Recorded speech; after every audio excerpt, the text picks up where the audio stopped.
ngồi tệ thì vùng ít thiếu soi suốt các thiếm lâu thấp mày hắn soi chiang đâu tệ imiel phak lại imi châu phak căn lâu thì lâu xem hắn support là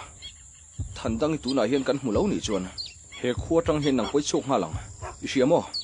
nắng nằm trong trăng vang he rồi vùng nằm trong trăng vang hi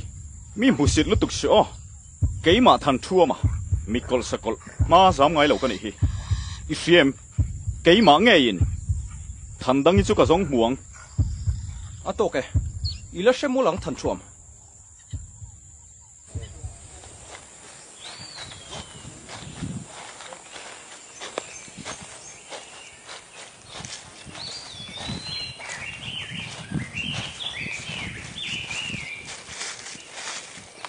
thần đang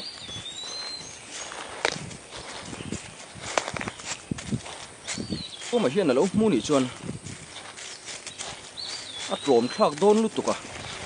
chú vàng chuan căn hu nghe nghe ngay nỉ ê chúng ai mà đặc trẻ thấy tốt căn chuông à căn hu sim xí măng căn hu sim xí măng thần đang thần đang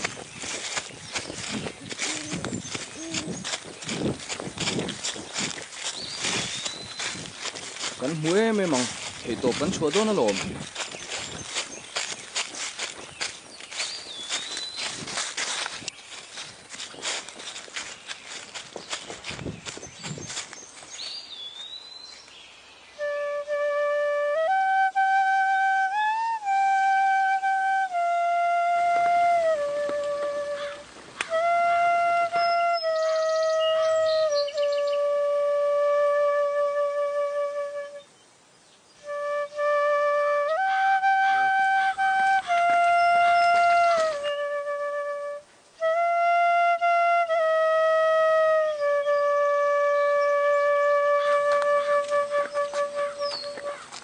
thani lâu giam reng reng sung cheo ê chiến pa mi long hoa rei to em i lo in pei to mo in pei chu ni mai à nang chin chang i se deu wa khoi lam ram nge mo kan pa nang le à cái sung cái sâu le cái bing múp mai à lung ai lo phot la kan sung huê mẹ măng thì thấy cái phot tiếng yeah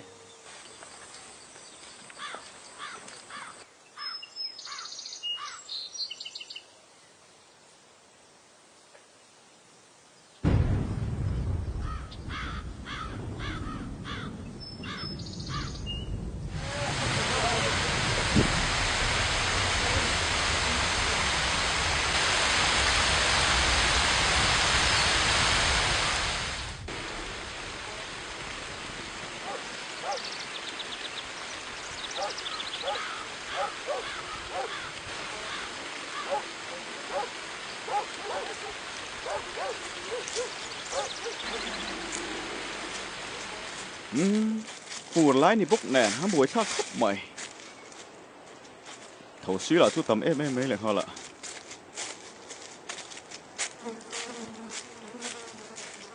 khi làm cái nào làm sầu xin đón mì niang được rồi khi làm khi cần lại anh là vợ khi làm mua khi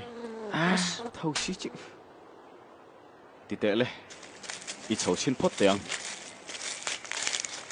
phim kur đâu là anh nào đâu mấy thế nè hay rồi thế xí bốc xí ạ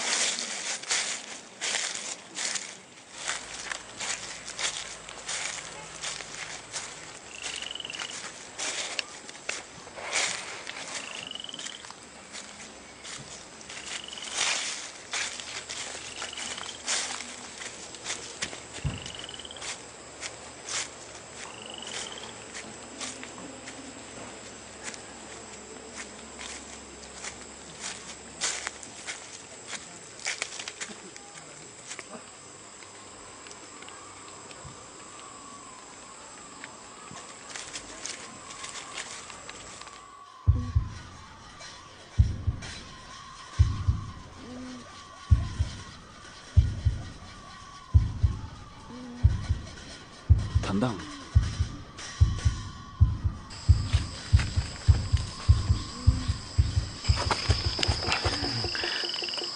thani harte thani thani harte chiến pa thế là mà cái muối là có rõ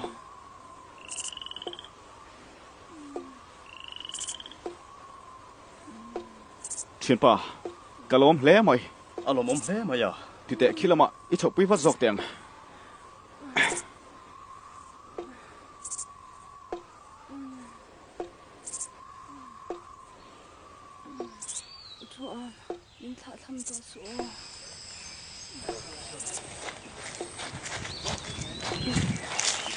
เชียนป่า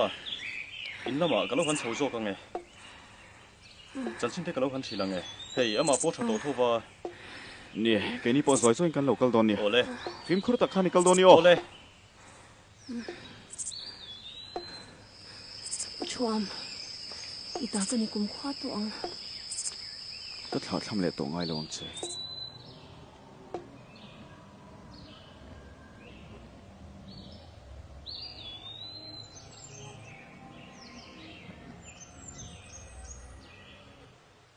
เขาอยากชวนเงี้ยหมูท่านี่จู่มังเลยช่างอะไรก็ว่าหันไปดงจันเวลช่างลุงไงมาตัดเจกันละสงจันเจ้าฟ้าเที่ยวกันชัวเจลังกันละมวยมังขมัวตะขาดอมรอกันละสงเฉาเจลโดนลมท่านชัวมานำส้มกลางวาลเวไม่สินนี่เลย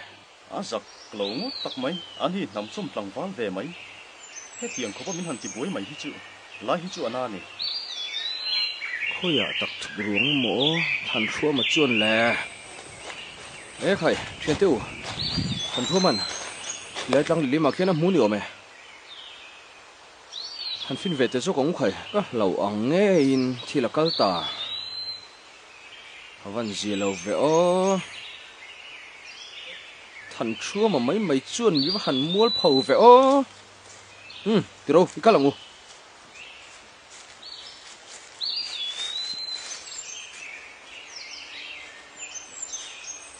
ติโร่มันหัวเดียวเต็งงู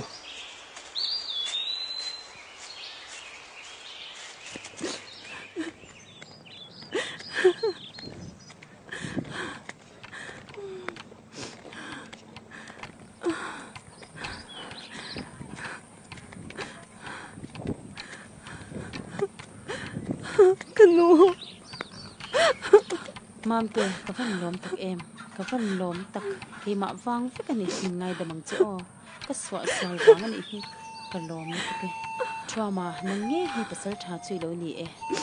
กับฟันประเสริฐตัวจุนังเงี้ยให้อินประเสริฐจะจอยไว้ในกันขานังเจ้กับปีแห้งเที่ยวจะจุกันพูดให้เนี่ย